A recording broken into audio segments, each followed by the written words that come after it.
ngir massage bu jaar ci yoon taamu leen gamme Puro Valda. Valda Afrique ak Puro Valda ñoo leen di may seen émission rétro sport. asalaamaaleykum sunu mbokku auditeurs yi ñu ngi leen di nuyu ci Sud FM seen rajo 98.5 ñëw ak yéen ci rétro sport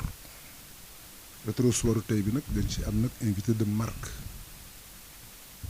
muy Oumar Gueye Ndiaye nekkoon premier président Union Sportive de Ouakam, c'est-à-dire après le premier président moom moo ci topp ñu ràññee ko nag bu baax a baax ci fu mu dëkk muy Ouakam ndax tamit li ñu ko dénk jaadu na ndax papa moo daan joué arrière latéral droit Union Sportive de Ouakam bi gagné Coupe du Sénégal en 65 devant le COT après 2 éditions yoroon ndeykaar ci seen pancarte yi dañ ci def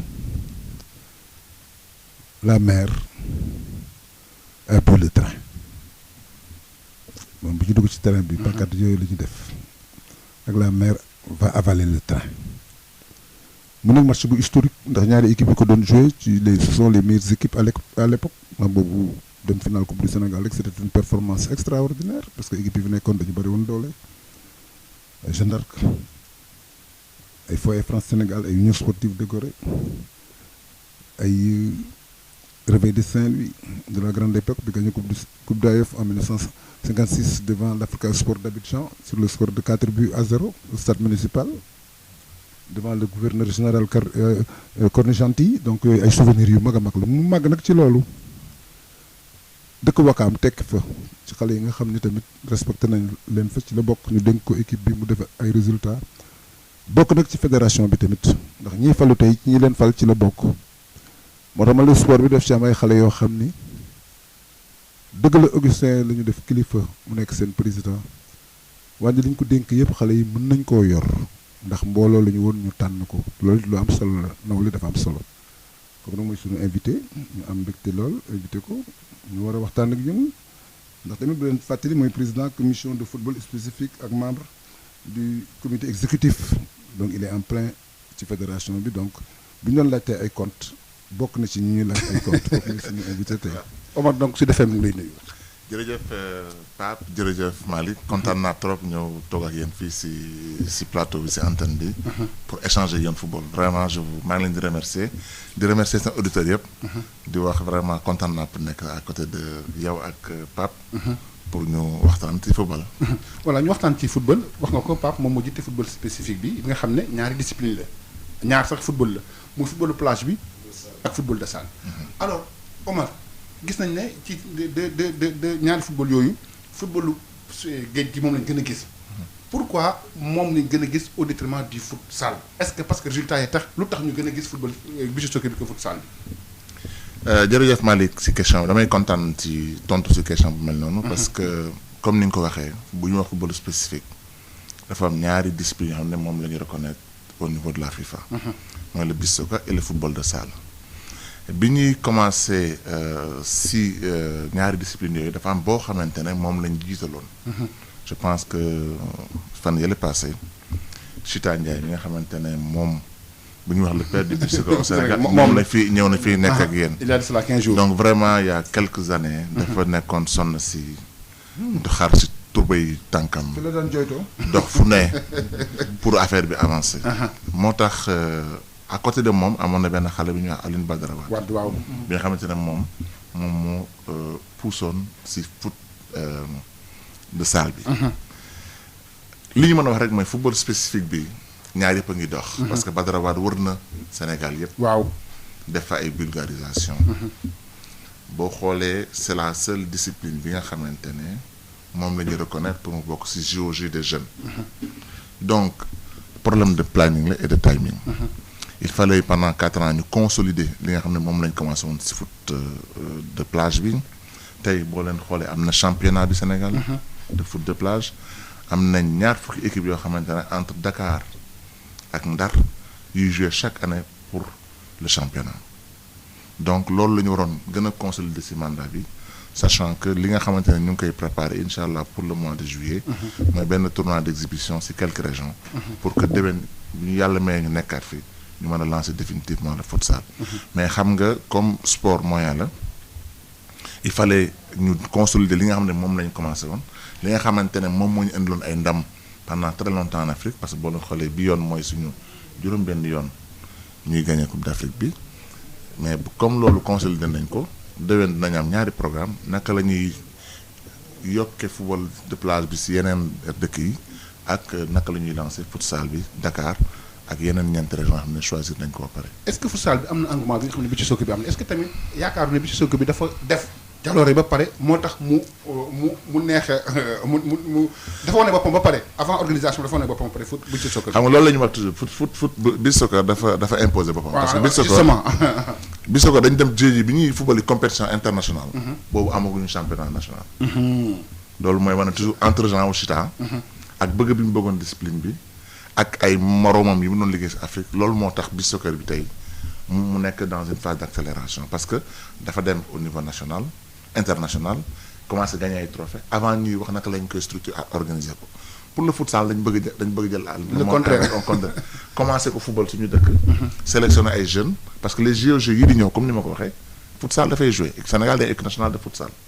bu doon 2022 la nii dañuy am équipe nationale de futsal ñu ngi si doon liggéey ak la direction technique nationale donc loolu effectivement lii Beach Soccer bi demee dañ bëgg a am le monde à l'envers mooy le monde bi gën a juste. mooy commencer structurer ko teg ko si ay règles yu baax ut ay équipes yoo xam ne ñu ngi football Malick futsal bu commencé defe naa ne moo gën neex Beach Soccer parce que vraiment donc je prends l'exemple de futsal bu amoon tey dañuy fan la ñuy jouer Iba Mar Diop dans les trucs fermés ak n'importe qui mën na jouer ñoom tey sax les internationaux de 2002 nee nañ dañuy am équipe pour futsal parce que football la boo xam ne ñoom ñu ngi koy football ay Mansour Ayanda ay El Hadj Diouf ay ñoom Alsane boo leen gisee ñuy football yu ndaw yoo xam ne bu ñu footballee comme football le petit camp donc football boobu dafay nekk boo xam ne dina indi engouement aussi dina indi kii parce que daf ñuy rappeler suñu football temps xale ay petit camp.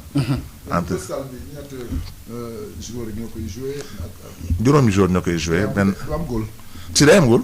day am góol quoi mais day am góol. mais cage yi rëy na wala rëyul. comme cage handball yi. comme cage handball yi la. donc dafay am corner rek yëpp quoi. waaw kay am lépp corner yëpp mais lépp dañ koy jouer à la main quoi au pied donc c'est vraiment une discipline boo xamante ne elle est dafay neex quoi. waaw donc touche bi ñu koy def loxo lañ koy defee. mën nañu ko defee loxo mën nañu ko def tànk. mais principalement tànk quoi. mais Omar yow lan moo. durée kii bi match yi ñett la temps. waaw 3/4 temps lay doon aussi quoi. non c'est deux fois 20 minutes. 2 fois 20 minutes. mais bi gis nañu ne tamit. mais pieds nus aussi. hein pieds nus. non il y a des chaussures spécifiques pour jouer du naaw pieds nus. justement gis nañu ne Beach Soccer bi ñu ko Chita di lancé il y avait également les anciens internationaux ñoom Cheikh Sidi Ba Ngalla Sylla entre autres Amadou Diop Boy Bandi comme genre entraîneur xanaa loolu ngeen bëgg a def comme da nga wax da ngeen def processus normal maanaam promouvoir football local bi futsal bi à travers maanaam mu jiitu avant muy dem compétition internationale. laaj bi moom mooy est-ce que ici au niveau du Sénégal am na un championnat futsal boo xam ne ça se tient régulièrement. pour l'instant amagul championnat. comme ni ma la waxee woon rek da commencé woon nañu def ay vulgarisation am na ñoo xamante ne. lu ko téye. am na ñoo xam ne ñu ngi def promotion ñu ngi siy liggéey boobu ba léegi. ay Alain Kabou bi nekk Tamba. waaw ay Al Ousseynou Sène bi nga xamante ne moo doon entraîneur Ouakam Badara Wade bi nga xamante ne vraiment moom si ñi nga xamante ne ñoo pousse futsal commencé nañu def ay tour Sénégal. def ay match de vulgarisation. mais xam nga un championnat fédération moo koy organiser. waaw donc il faudrait vraiment avec la fédération on a commencé à travailler sur les textes. sur fan la ñuy compétir comme ni di compétition aussi dafa laaj xaalis. budget fan la ñuy compétir kan mooy compétir yan conditions la ñuy compétir yan équipe naka la ñuy qualifier équipe pour mën a am championnat au niveau national. loolu incha allah comme ni ma ko waxee saison prochaine moom championnat futsal dina am Sénégal. xamul tax ma laaj ko wala Pape xam nga Chita da ko jaraloon. moo tax ma ko laaj est-ce que am na un Chita ci futsal boobu. nga non aujourd'hui sori xam nga Chita il a osé porter le combat. moom dem ba am ci li mu am tey. xam nga aujourd'hui jaru xam nga Chita bi muy def loolu. dafa nekk lu amul dara amu fa. waaw fédération de football A11 rek la xamoon. donc moom mu ñëw def am vocation ne man damay développer. le Beach Soccer beneen football. donc mu effectivement xaar ci tubéy tànkam ak ñëw journaliste yi jàppale ko. mu siy wax fédération je pense temps ñoom Mbaye Ndoye commencé wax nit ñi ba convaincre nit ñi. déjà ñu participer sur des compétitions internationales. au début boo xoolee xam nga Sénégal dafaa dañuy wax ne 3 coupes daf la ngay 4 parce que au début c'est Beach Soccer worldwide. c'est une association. mondiale moo ko doon organisé. waaw je comprends. xam nga donc. je comprends au début c'était pas une discipline sax de FIFA. loolu su ko au début ay association la woon mondiale ñu organiser ay compétitions. donc bi mu duggee si giron FIFA ak CAF yàggul donc loolu moo doon c'était dans tous les pays du monde c'était comme ça. Aujourd'hui c'est différent. Ce qui est différent c'est que le football spécifique regroupe 2 disciplines. Discipline bi soccer, discipline futsal. Boo xoolee am na coupe d'Afrique de futsal. mu ngi daw depuis des années. Boo xoolee c'est les Maghrébins qui sont les meilleurs parce que ñoom c'est le genre de football bu ñu mën. Mais donc amul jaratul am benn chita wala kii. man maa ngi fi Badara Wade mu ngi fi. le président Senghor bi nga xamante ne mooy président Fadi ak comité exécutif bi ñoom ñëpp ils sont ok pour que ñu développer le futsal. Il suffit de trouver la bonne opportunité moment bi gën a propice pour ñu mën ci liggéey. donc loolu comme ni ma la ko waxee rek dina toll moo xam ne mënuñu defandoo lépp en même temps. parce que il faut prioriser. dafa am des budgets. Aujourd'hui cette année amuñu woon budget bu rëy pour mën def futsal. Il fallait ñu dugg ci bi soccer bi futsal bi incha allah dinañ ci def exhibition bu mois de juillet bi et déwén ñu am suñu championnat comme ni ñu ko. Malick, j'ai bien compris le message du président. Omar waaw. ndax li mu wax dafa leer wute na ak bi soccer bi. waaw ndax bi soccer bi ñu koy def benn nit moo jóg ci ay pexeem ak volonté am ak peu de personnes yu ko jàppale ndax boo fàttali ko saa yoo amoon na ko naqari fii lay ñëw. au début il avait beaucoup de divergences avec Augustin Senghor. tout le monde fii la daan ñëw di jàmbat bu ñëwee ñu jàppale ko ndeysaan. moo tax keroog bi mu ñëwee fii yaram dafa daw. ndax nee na ba may jooy fii laa daan jooyee. donc bu ma amee ndam fii laa war a jëkk a ñëw. ñu ngi ci kontaan trop. mais c'est différent. ndax lii lu ñu réfléchir la yàgg ko xalaat yàgg ko gis ba pare jël ligne de mire bi soko bi ndax ñoo bokk nga xam ne moo leen jiite. ci biir loolu entre temps moo am ay compétition internationale yoo xam ne dafay am ñoom ñu koy suivre di xool di seet li ci war mais dañu bëgg contrairement à Chita teg jalon yi bala ñoo commencé. ndax Chita dafa commencé ba pare ñu moom kenn muy ñefe au niveau de la fédération ak un peu partout ba am li mu bëgg c'est pas le cas je crois que cette fois-ci c'est plus facile ndax c'est une chose boo xam ne du benn nit rek moo koy régler. ñu koy réglé bari nañu waa fédération yëpp dañ koy réglé te it am na njiit am na président et tout ça te avec Chita amul woon donc je crois que comme a dit le président dans quelque temps du yàgg sax dans peu d'années dina mel ni maanaam bi soccer bi mais li ma jaaxal mooy li nga ni moo gën a neex xaw ma moo dàq xaw ma daal moo gën a kii bi soccer bi comment ça loolu moo jaaxal moom parce que bi soccer bi tamit neex na de. non bi soccer bi kañ moom xam nga man li may wax ci footballu bi ma ñëwee gère bi dama wax ne am discipline bi sport la mais en même temps loisir la. waaw en même temps. donc moo tax dafay nekk discipline boo xamante ne dafa am attraction. day attirer nit ñi parce que ñu ngi koy football ci boolu géej. même si mën nañu ko football feneen pour boolu géej. parce que man coupe du monde dem naa Colombie amul géej.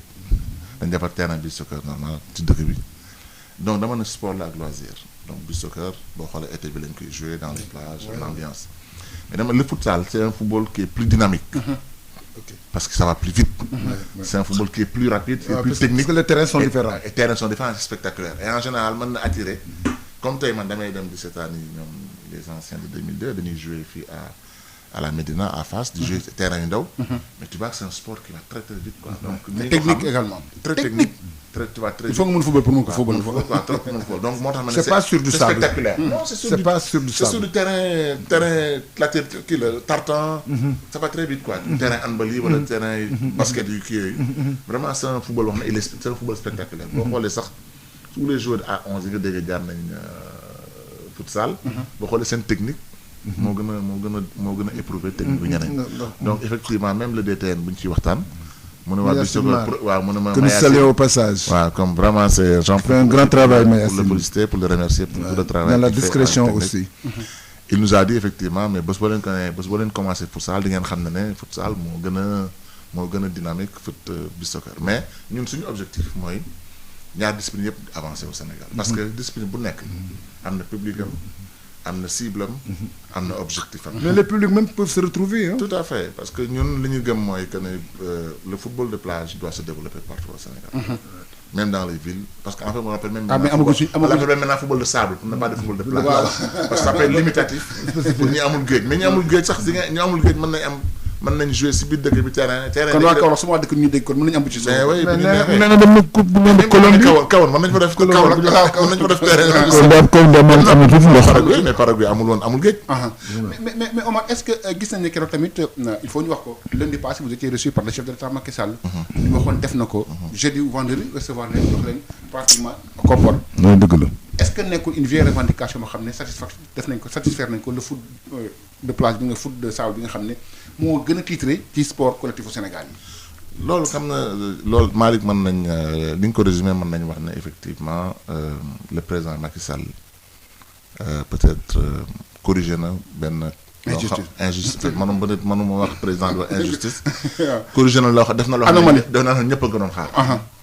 parce que ay dëkk bi ñu ñëpp ñoo ko bokk. ay nit yoo xamante ne dañ jël drapeau national yóbbu ko. au plus haut sommet. au plus haut sommet. En Afrique et dans le monde. dañu mérité ñu teral leen. il mérite la reconnaissance de la nation. et reconnaissance de la nation comme ni ko Pape waxee donc aujourd'hui président bu ñu recevoir teral joueurs yi teral entraîneurs yi teral quelques dirigeants yi xam ne ñoo nekkoon ci délégation officielle bi dañ koy gàcce ngalaama. di ko wax ne ko vraiment di ko remercier. di remercier aussi le ministre Matar Ba.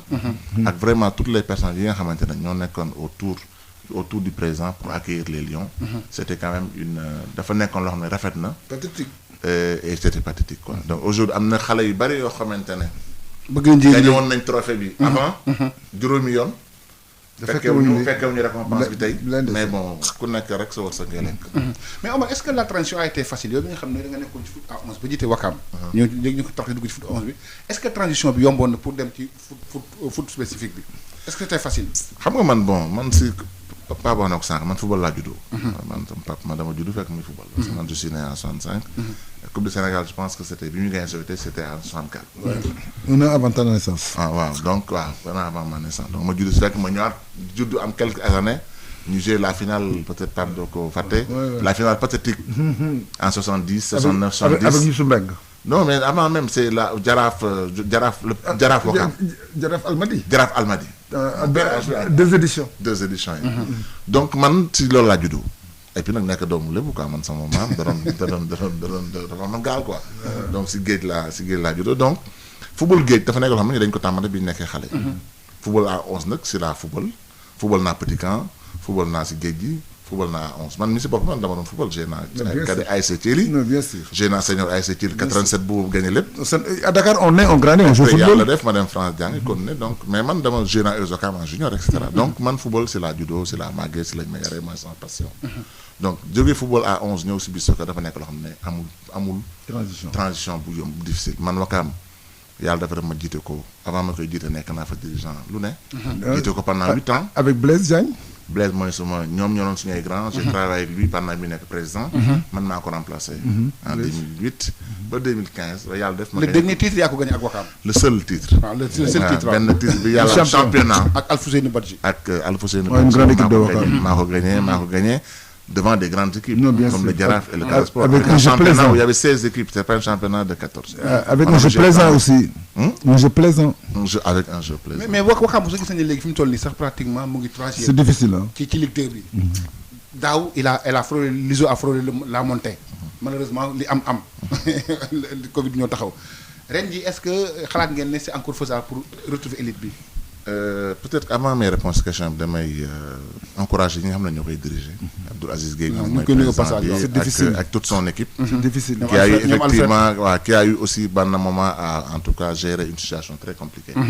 Suite aux événements de la finale de Demba Diop. Mais je pense que en tout cas ils ont pris toutes les dispositions pour ramener l'équipe en tout cas dans la compétition. avec le soutien de tout le monde. Wakam nag comme ni ma koy waxee toujours suñu place ñun première division la. suñu place première division la parce que bon on est une équipe dañ bokk ci équipe bi contre Sénégal. pourquoi ngeen compter pourquoi ngeen bokk ci équipe contre. parce que aussi pour man li gën a la place la plus haute dans le football c'est le football d'élite. Le football d'élite pour moi c'est la première division. Il se trouve nag qu'on est en deuxième division les gens ñu ngi góorgóorlu ñu ngi ñafe là on est troisième. derrière Guédiawaye et la Linguère. Rien n'est fini. Un écart de points important, mais rien n'est fini. Moi, je pense aujourd'hui, il reste 6 journées, si je ne m'abuse. Pour dessin, il y a 18 points. Non, je te dis. En tout cas, nous, nous vraiment, il y a en tout cas, possibilité encore pour Wakam ñëwaat en première division. Pour jonganteeg suñu ay yeneen équipe yoo xamante ne Pikine ñaari tali Casa Sport dañu yàkkam ci derby yooyu quoi. Mais ñu ko en tout cas daal maa ngi profité pour aussi pour ñi nga xamante ne ñooy jiite équipe bi Aziz Alfred ak toutes les personnes autour d'eux. En tout cas di leen encourager di leen wax ne vraiment on est derrière eux pour pousser pour que vraiment yàlla objectif bi ñu fixé équipe bi mooy mu yegg yàlla may ñu. est-ce que da nga retiré définitivement ba léegi yaa ngi ci apporter sa touche wala. xam nga ñun bon dañu am retrait définitivement parce que man Wakaam laa am amul lu ëpp Wakaam man du ma waxaat fi ma jógee. foofu laa dëkk ba léegi. man dëkk bi laay yeewoo ba léegi j'habite à côté du terrain de foot laay yeewoo donc Wakaam laa am. da fekk nag aussi dans nos traditions boo jiitoo ba pare jox keneen doo dem di forcer di dugal bu ñu la jël seen rek soxla la. je suis disponible. bu ñu ma soxlaa Wakaam je suis disponible. pour les conseils pour la participation et pour les idées mais effectivement aujourd'hui ñu koy diriger ñoom ñoo ko jiite ñoom ñooy définir orientation yi. tu ne peux pas mettre de l'ombre. ah kañ. xam nga loolu aussi c'est ça.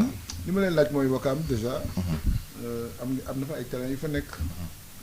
yoo xam ne tamit da ngeen ciy entraîner. gis naa fa terrain ci wetu marché ba foofu. ak terrain bi ngeen daan jouer. bi ñu invité seen président fii waxtaan nañu woon ak moom ci à propos ci terrain bi ak lan ngeen fa bëgg a dem puisque yéen village traditionnel ngeen. yan ambition ngeen am pour def fa loo xam ne yéen di ngeen ko mën utiliser comme ñi seen nawle yi def récemment la Jaraaf gis nga li ñu def.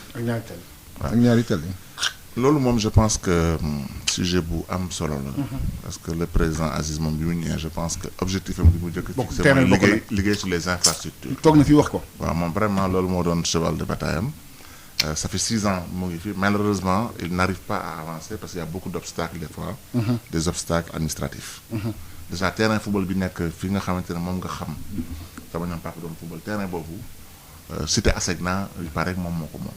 donc actuellement la mairie mu ngi waxtaan ak waa cité Asegna pour mën ko ériger en stade. waxtaan bi nag peut-être gaawul.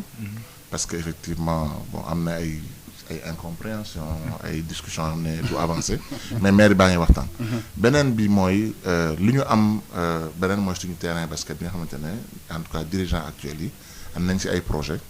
mënuma sori parce que nekkuma dans les détails am nañ ci ay projets pour ériger fa un terrain de basket. ériger fa benn siège ak ay infrastructures pour permettre à l'équipe d'avancer mais li gën a am solo mooy le développement suñu sport Wakaam day passé bu ñu amee infrastructure chez nous. léegi maa ngi koy waxtaan ak Malick avant ñuy dugg tey jii bu ñu doon recevoir Wakaam dinañ mën a am. la possibilité suñu supporters yi déplacé wu à pied. comme le cas de Pikine. déplacé wu à pied duñ fa ñàkk accueillir du monde. avoir vraiment un soutien populaire et faire des revenus, des recettes qui nous permettent effectivement de garantir la pérennité du club. Donc je pense qu'aujourd'hui, le modèle économique le plus sain pour un club de football, comme suñu bés yu mel ni comme ñun mooy am Wakaam foo xamante ne dinañ fa mën a accueillir suñu naatango yi jonganteeg ñoom yàlla may ñu ndam ak ay recettes pour que suñu équipe gën a pérenniser wu. bu dul loolu dina compliqué trop parce que handicap la boo xamante ne ñu ngi koy sooxaale pendant ay at depuis at ñu ngi koy sox même bi ma fi nekkee parce que bi ma fi nekkee nee naa ñu suñu match on joue à l'extérieur. man Demba Diop laa doon recevoir ay match. ñaari teel maa ngi ko doon recevoir Demba Diop. boo joué ñaari teel Demba Diop dafa mel ni yaa ngi ñëw këram di fa joué. donc loolu mooy réalité bi te loolu la ñuy vivre toujours aujourd'hui tey sax la gën a metti parce que Demba Diop amatul. donc booy recevoir da ngay dem ay Mbao ay Guédiawaye wala ay Pikine. waaw vraiment loolu moo tax. amoon nga tamit sa jeune frère Zam bi doon yëngatu ci affaire maanaam agent de joueur. léegi tamit gis nañ ko ci association des anciens internationaux. Zam fu mu toll ci sport bi ak ban ci li muy yëngatu léegi actuellement. waaw Zam day moom mu ngi si comme ni nga ko waxee moom c'est un ancien international. donc yàlla def na ne dafa nekk xale. bokk si équipe boo xamante ne équipe bi gagné woon Zimbabwe. équipe non pas Zimbabwe bi gagné Tunisie fii Tunisie 3-0 si la bokkoon ak ñoom. Cheikh Seck Omar Gueye Sène Jules François Bocandé année boobu ñu ngi commencé génn moog les jumeaux nekk ay xale ñu ndaw ci équipe bi donc après def ay tournois Cabral Gris et Gras Zam Gris Gras et Zam loolu moom c'était un slogan donc moom actuellement mu ngi si football ba léegi mu ngi si effectivement mu ngi si autour de Cheikh Seck Joseph Koto ñoom El Hadj Diouf agent de joueur aussi également non mais actuellement comme dafa am équipe boo xamante ne moom la yor mooy Inter de Dakar waaw licence agent daf ko déposé donc actuellement il est en train de gérer une équipe qui travaille qui joue en régional. mooy avenir de Dakar. Inter de Dakar. Inter de Dakar mais y avait cette équipe de Wakaam Pape nga xam ne histoire bi tuuti gis nañu avec Youssou Mbeng les jumeaux Sène. Youssou Mbeng le milieu de terrain. ak le pied gauche magique ak tamit. élégant ak Amadou Ndiaye Ndiaye Samado. est-ce que Wakaam xalaat ngeen vivre ak époque boobu noonu. mais xam nga ñun vivre nañ ko en 2011. waaw xam nga 2011 dama rappelé wu monsieur Mamadou Gueye Souris. waaw moo entraîneur équipe boobu. équipe boobu mooy équipe 1989. boobu moo gagné coupe du Sénégal en 1989. Pape Souris man sama moromu papa la. bien sûr Wakaam numéro 10 à l'US Wakaam. mais 64 en 64. capitaine numéro 10. moom moo doon entraîné équipe boobu. après moo leen entraîné. waaw man sama conseiller la woon. bi may gagné 2011 mu ne ma dafa ma wax benn phrase mu ne ma man samay joueurs mooy ñoom Zam ñoom Girigara ñoo gën a aay ces joueurs mais ces joueurs étaient plus talentueux que mes joueurs que j'ai en 2011 qui ont gagné. mais mu ne ma mais yéen seen dirigeants yi ñoo gënoon aay suñu dirigeants yi. Ah, d'accord, je comprends. Pour montrer effectivement que le talent de cette équipe-là, c'est des gens contre qui j'ai joué dans tous les petits matchs de coin. Parce que Ousseynou Sène, Hassan Sène ak Zamadou, ñoo doon ànd tous les jours. ñoo bokk ASC Thiely ñoo bokk koñ on était tous les jours ensemble donc suñu match fooy sax ñoo doon joué ensemble. Donc c'est vraiment une équipe. Youssou Mbang qui habite à la Médina, qui Diapo, qui avait un gaucher, qui était un gaucher extraordinaire, quoi. Sans compter les feux Bandia, etc. Donc c'était une équipe qui était extraordinaire. Mais en 2011, on avait peut-être une équipe qui avait moins de talent individuellement, mais qui avait un talent collectif qui nous a permis effectivement de battre tous les grands clubs du Sénégal et d'avoir été champion du Sénégal en ayant 8 à 9 points devant le Casa et le Jaraaf. Mais est-ce que c'est facile de gérer ces équipes du trash? Est-ce que yomb Omar? Non, c'est pas parce facile. Parce que gis nañu un instant nga dem jëli Alfousseyni Badji indi ko. Mais man tout le temps affaire bi dafa may jaaxal. D'abord foofu localité foofu noonu y a des entraîneurs ñoo xam ne ils ont une légitimité juddoo fa yaroo fa nga xam ne comment c'est opéré ces ruptures naka nga doolu naka nga ko gérer est-ce que amuloon ay front de comment ça s'est passé. xam nga man bi may namee 2008 dama ñëw man leen. dama bëgg a nekk président équipe bi. indi woon na ay coom sax. dama ko wax 3 ans avant mais ñi xëccoo ba 2000 yàlla def mu nekk 2008. man la ñetti at la ñuy dañuy am plan stratégique boo xam ne dañu koy teg si ñetti at. mooy fan lañ bëgg a yóbbu équipe bi à tout point de vue sur le plan sportif sur le plan organisationnel et sur le plan administratif. ñu ne ñu waxtaan si ñu dirigeant ñu ne fii lañ bëgg a yóbbu équipe bi dans cette bi ñuy def loolu dañ ne sportivement on va être champion du Sénégal dans les 3 années du mandat. dañ ko wax man leen bu amul man dans la 3e année ma delloo équipe bi yàlla def ñu commencé une année 2009 2010 2008 2009 il y avait 2 poules. Voilà. On est terminé 3e derrière le Jaraaf et le Casa avec un match compliqué 2010 2011 pareil. On va jouer un match important contre Pikine pour être 2e. Le match àggul. ñu ne Wakam daf ko perdre parce que moo ko yóbbuwoon à Ngor. Je sais pas si tu te rappelles Malick. Très bien. On était sur un processus boo xamante ne doon liggéey. Mais pour répondre à la question suñu équipe bi dafa naxee rayoon. Parce que man dama gëm ne le football moderne d'aujourd'hui pour être un. nekkatul ay doomu dëkk bi yooyu da ko war a dépasser. football aujourd'hui football actuellement aujourd'hui c'est d'avoir pour man. Le football universel. ay joueurs de talent. am ay joueurs de talent. De bons entraîneurs. Am des bons entraîneurs qui sont qualifiés et qui ont de l'expérience. Avoir des dirigeants vraiment très très très compétents. Pointus. Et aussi d'avoir une organisation derrière. Loolu la ñu amoon 2011 mais malheureusement dans nos environnements ça se pérennise pas. Parce que équipe bi aussi le statut de l'équipe mooy ñëpp ko moom. C'est la tradition. boo waxee ñenn la sa équipe bi sax moom ak sa baay wala moom ak sa yaay wala donc c'est vraiment extrêmement C'est la tradition. ku nekk da nga xalaat ne am nga si droit. C'est la tradition. Et des fois day compliqué et muy man muy Blaise muy Aziz tout le monde a vécu ça un moment tu crées des adversités yoo xam ne. jaru ko quoi et puis à un moment tu dis bon. écoute je passe à autre chose. est-ce que du am pression familiale tamit ne wax tamit lii kat yàgg yéen a ko bokk moomu la ko kat. Oui mais bien sûr xam nga aujourd'hui moo ñu taral quoi ñun on devait être une équipe aujourd'hui boo xamante ne war nañ dépasser fii. C'est ma faute c'est la faute de tout le monde ah c'est on aurait pu vraiment mais suñu statut club moo changé wul. donc on restait sur notre statut. Avec le professionnalisme. Même avec le professionnel même dans xam nga le professionnel c'est des papiers. Mais après le fonctionnement le mindset il faut avoir du courage. Dans la pratique. Il faut avoir du courage pour dire bon ça on le fait pas on le fait comme ça. Sinon les gens te ramènent si moi je l'ai fait quand il fallait le faire mais les gens te ramènent toujours à des traditions yoo xamante ne comme on a tout à l'heure yoo xamante ne bon pour un club moderne structuré dootul mën fonctionner quoi tu vois et après maintenant tu peux. est-ce que supporter yaa ngi am doole bi ci équipe bi ba léegi. waaw Wakam dëgg moom supporter yi moom benn équipe lañu supporter yi moom ñu ngi fi ba léegi. parce que aujourd'hui même boo xoolee malgré les contraintes Covid ak yooyu bi ñu permettre nit ñi dem stade ba léegi ñu ngi dem stade. non ñoom moom dañoo ils sont waaw ñoom vraiment c'est très exigeant. très exigeant et qui peuvent mettre la pression sur les dirigeants sur les joueurs. Tout le monde. des fois bon mais c'est la force de Wakam aussi. waaw mais xam nga tamit il y a autre chose puisque avant c'était les Lébou seulement.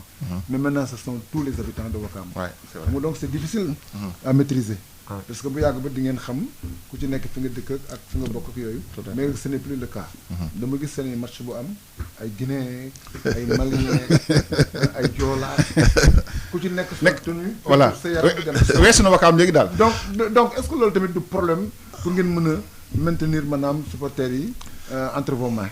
non du problème parce que Wakaam ñun quand même c'est un depuis suñu maam yi Wakaam dafa nekk dëkk bu ouvert. c'était un village ouvert où effectivement comme ni ngay waxee on a accueilli Wakaam boo xoolee man maa ngi dëkk Cité Asegna je suis originaire de Wakaam maa ngi dëkk Cité Asegna ay Joola la ay Mankagne. c'est des gens yoo xamante ne dañu amoon kër foofu. Asegna la ñu liggéey donc ñun on a grandi ak ay Joola ay Mankagne ay Guinéen. ci environnement boobu ngeen mais grandi ñooñu man gënuma leen nekk Wakaam aujourd'hui parce que Wakaam la ñu xam lañ juddee fa lañ màggee ñoo ma gën a bëgg sax US Wakaam quoi donc je pense que loolu sax c'est un plus et parce que ça élargit la base de sympathisants quoi. Pape ñu ñëw ci résultat yi bàyyi président mu soufflé tuuti Ligue 1 bi di fàttali nag Teungueth sànni na Caravage léegi Teungueth keroog il a fait un match plein gagné Douane 4-0 la ko gagné. défaite bi mu jógee la défaite coupe du Sénégal bi coupe du Sénégal. xam nga ce sont les grandes défaites qui font les grandes victoires. Une autre également qui a pris une raclée moom mooy Dakar Sacré-Cœur. 5-0 la Casa Sport gagné. à Ziguinchor Jàmbaar tamit gagné Njàmbur 3-0. 3-0 la ko gagné Jaraaf tamit gagné Gorée dans le derby. ñoom Jaraaf dañ nekk ci kii. waaw te muy 2 victoires de rang boo xam. Jaraaf am na ko. Mbour Petite Côte gagné derby Mbour bi digganteeg MPC gagné ko 1-0. mais tamit Mbour Petite Côte moo gagné Stade de Mbour 1-0. donc diggante équipe bi nga xam ne moom moo nekk Cneps ak Pikine amul parce que terrain Cneps léegi amatul sécurité pour jouer fa. parce que y avait des terrain Cneps bu Thiès. moo tax tous les Cneps bu Thiès. xam nga Lat Dior dañu koy tëj parce que affaire équipe nationale xam na gis waat ci kanam sax tuuti sax dañu tëj Lat Dior fi mu toll nii kenn du football à part ay match coupe d'Afrique lañ fay joué donc match Cneps dañ ko suspendre ba nouvel ordre ci décision ligue bi parce qu'il y avait des incidents donc loolu daal moom mooy lu jot a am ci li nga xam moom mu jëm ci match bi dafa amoon incident ay match non beneen match bi précédent dafa amoon incident léegi pour raison de sécurité ñu ne nag léegi Lat Dior attanut Cneps bu Thiès attanatul lépp li nga xam ne jëm na championnat moo tax match yëpp à domicile dañu koy gelé en attendant ba loolu nag décision boobu ligue bi moom moo ko jël ba tey ci classement bi tamit ci Ligue 1 bi Teungueth mi jiitu am 41 points deuxième Pikine 36 points troisième Génération Foot 35 points ñi mujj nag Gorée c'est 15 points Ñaari Tali 16 points Ñaari Tali nag gëj na ñàkk moom Ñaari Tali tamit gëj na ñàkk trop ñu ngi taxaw gëj na ñàkk trop place Gorée lañ jël waaw ci Ligue 2 bi tamit y a des matchs en cours yi fi mu toll nii am na xam donc mu ngi daw depuis 17h Kër Madior Demba Diop ak match bi tamit Linguère ak Africa Promo Linguère dañ ko daax ba jëmmi jamono ak Thiès FC ak jamono parce que dañ ko rongé terrain Cneps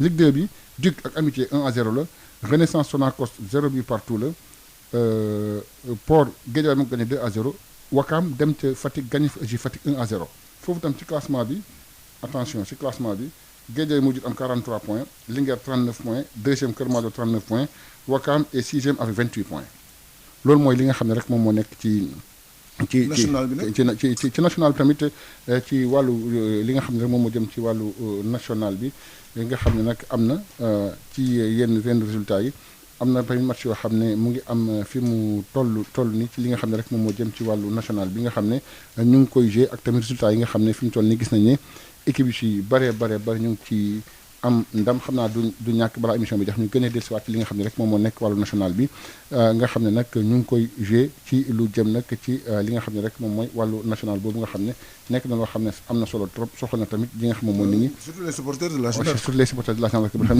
ne ñu ngi ciy bàyyi xel ci li nga xam ne rek moom moo nekk wàllu xam nga daaw dañu waroon ñoom ak Linguère ñoo positionné woon mais Covid bi ñëw changé lépp ba ñëwoon sax dañuy dem saisir les instances là mais malheureusement non il savait qu'il revenait de très loin parce que deuxième division dafa métti en président man xam naa ci dara Ngor def ci dem ba tey deuxième division dafa métti les matchs sont passionnés match yu métti la loolu la ñu wax sax en fait dañuy wax toujours que championnat deuxième division moo gën a métti xam championnat deuxième division moom ñaari place rek ñoo am solo ñaari ci kaw mais ñuy wax tamit ne est-ce que yow ay seenam stade ba léegi nii mais stade nag moom vraiment depuis Demba Diop franchement gëj naa Demba Diop man mooy sama stade daal parce que vraiment man je passais ban cri d'alarme nga ciy def pour Demba Diop Demba Diop parce que le sujet est souvent agité nee nañ loolu moo rey football Dakar waa bi Demba Diop xam nga Demba Diop honnêtement keroog je pense que wane nañ projet boo xam ne bu c'est vrai que peut-être que sonal na football Dakar waa bi mais Demba Diop dañ ko war a defaraat sérieusement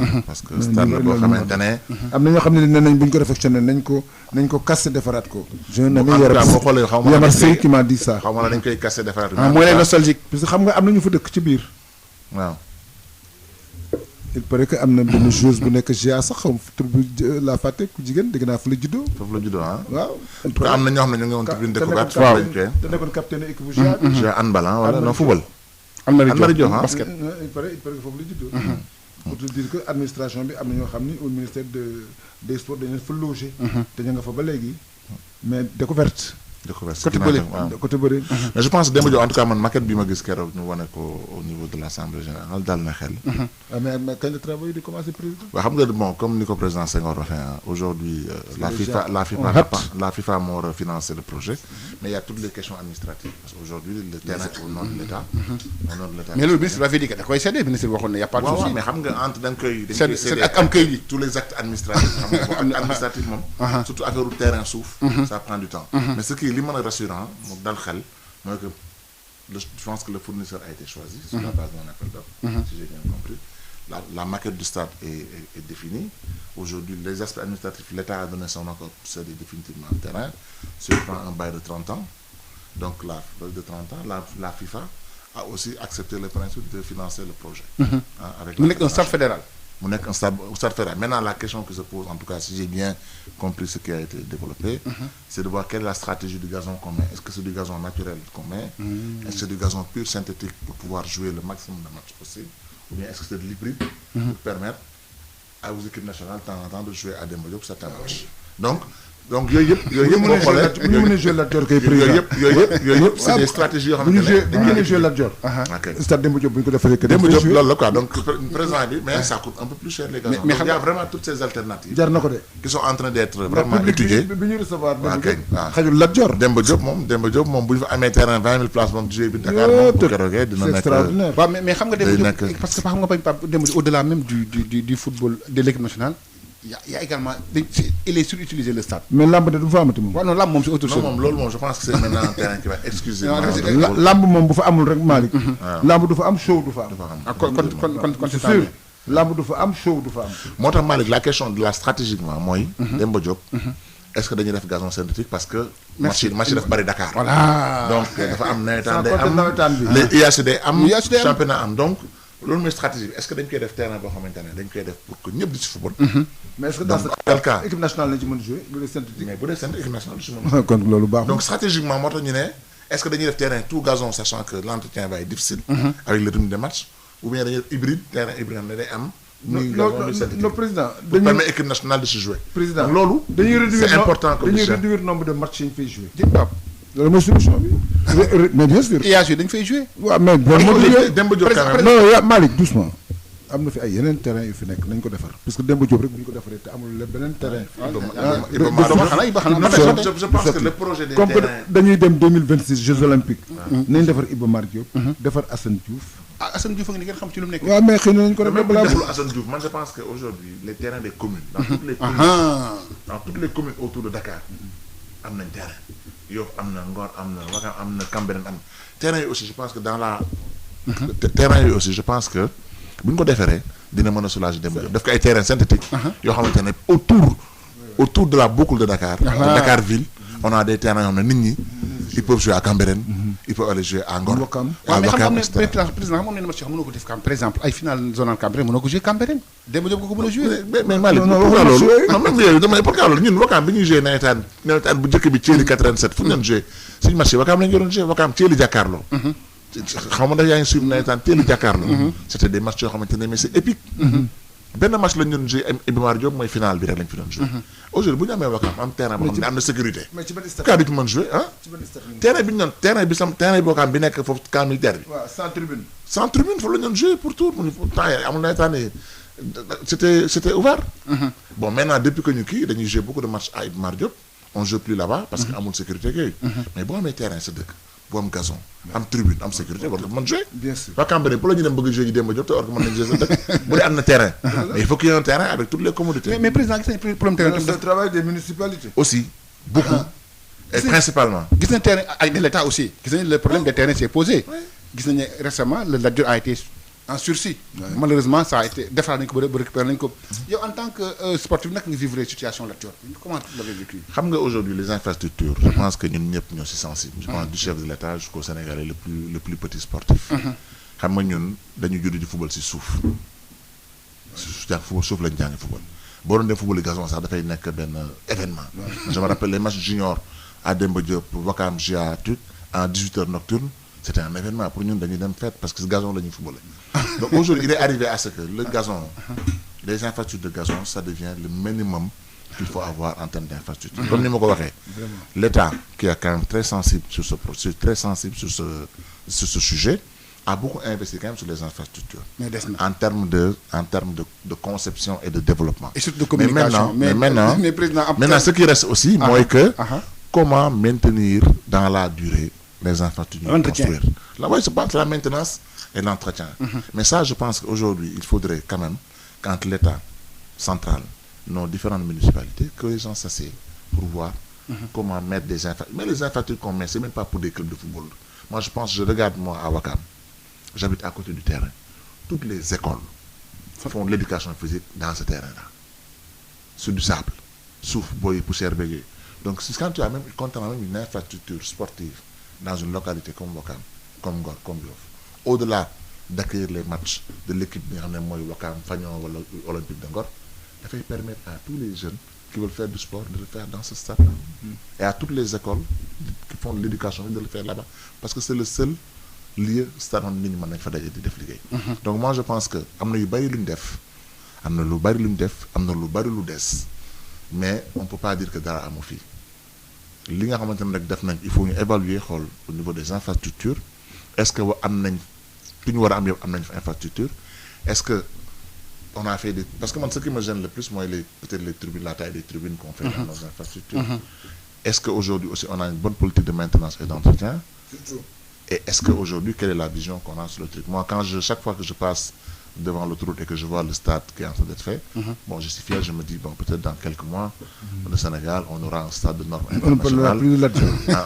De normes internationales qui fera le plaisir de la tenue. Parce que bon, on a la chance de jouer le football partout, en Afrique et en Europe, mais c'est vrai que l'or au Sénégal, quoi. La situation, c'est une situation, ben stade là, bon, qui est peut-être loin de Dakar, mais les gens font beaucoup d'efforts. La fédération, en l'occurrence, fait beaucoup d'efforts avec l'État pour les maintenir aux normes. Je pense qu'aujourd'hui, on a eu la chance que les matchs de septembre, les matchs de juin aient été décalés en septembre. Inch'Allah, je pense que d'ici septembre, ce sera un mauvais souvenir. Voilà, nous avons Pape Laye, jël publicité de temps de suite. Ngir massage bu jaar ci yoon taamu leen gamme Pyrovalda. Val d'Afrique ak Pyrovalda ñoo leen di may seen émission rétro sport. di fàttali suñu gan tey moom mooy président Omar Gueye Ndiaye jiite président commission football spécifique nekk tamit membre comité directeur. Alors président gis nañ ne amoon na nag samedi assemblée générale la boo xam ne amoon na fële ca Guéro mais am na xibaar yu jib wax ne daal am na daal dañu bëgg 13 dañu jóg bëggut maanaam ñu xàccandoo duroo def consensus yaa ngi woon ci ndaje bi mbala. waaw maa ngi fa. Augustin daal nee na moom nangu na porter projet boobu moom. En tout cas xaw ma ne Augustin loolu la wax mais en tout cas ce qui est li nga xam ne moom moo wóor. mooy président ligue yi. 13 yi ba mu des Dakar. waaw loolu la ñu wax 13 ba mu des Dakar. pour répéter ce qui a été dit ñoom seen bopp. seen bëgg-bëgg. dañ def am 17 points yoo xamante ne. la veille moom la ñu waxtaanee pour ay résolutions. si benn résolution bi dañ en tout cas pousse pour le consensus. Le consensus dans l'intérêt du football sénégalais. Wow.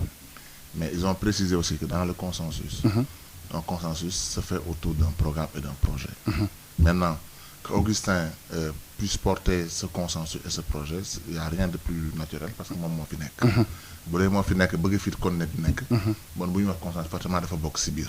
Mais am na ñoo xamante ne aussi en tout cas yëkkati nañ seen loxo ne dañ bëgg a nekk candidat pour président fédération. Donc ñooñu aussi booy def conseil il faut nga waxtaan ak ñoom. Am na ñoo xamante ne peut-être waxaguñu dara. mais bëgg nañ. mais peut-être bëgg nañ mais waxaguñ ko il faut ñu waxtaan ak ñoom donc consensus daal man je pense comme ni ma man li ma gëm. mooy consensus au-delà des personnes. Consensus day nekk ci projet ci programme.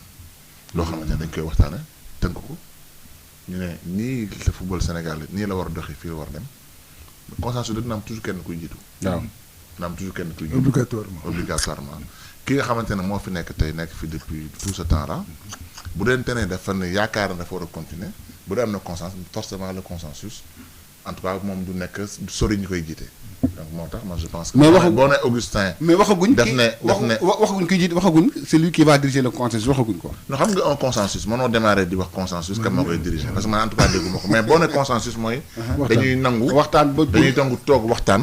loolu moom ñëpp ci ànd. xool fu ñu jëm. naka lañ fay demee ak yan conditions la ñuy teg. léegi bés bu jotee. nit ñaa ngi wax am na ñuy def ay rencontres di waxtaan. bu jotee ba ñi nga xam ne dañ xalaat ne ñoo war a bokk si consensus bi toog dinañ xool kan mooy jiitu consensus bi. mais aujourd'hui quand même am na candidat maa di nee na candidat. Augustin moom peut-être waxagul officiellement que candidat la mais en tout cas probablement il est peut-être intéressé pour continuer à gérer la fédération donc si tel est le cas forcément bu ñuy wax consensus en tout cas moom day bokk ci consensus bi. léegi kuy waxtaan bi kan moo ko war a jiite ji nga foog. ku war a jóg ni gars yi kaay la ñu waxtaan kan moo war a def loolu. non peut-être ki fi nekk tey di ko jiite man na mën a initier loolu. voilà.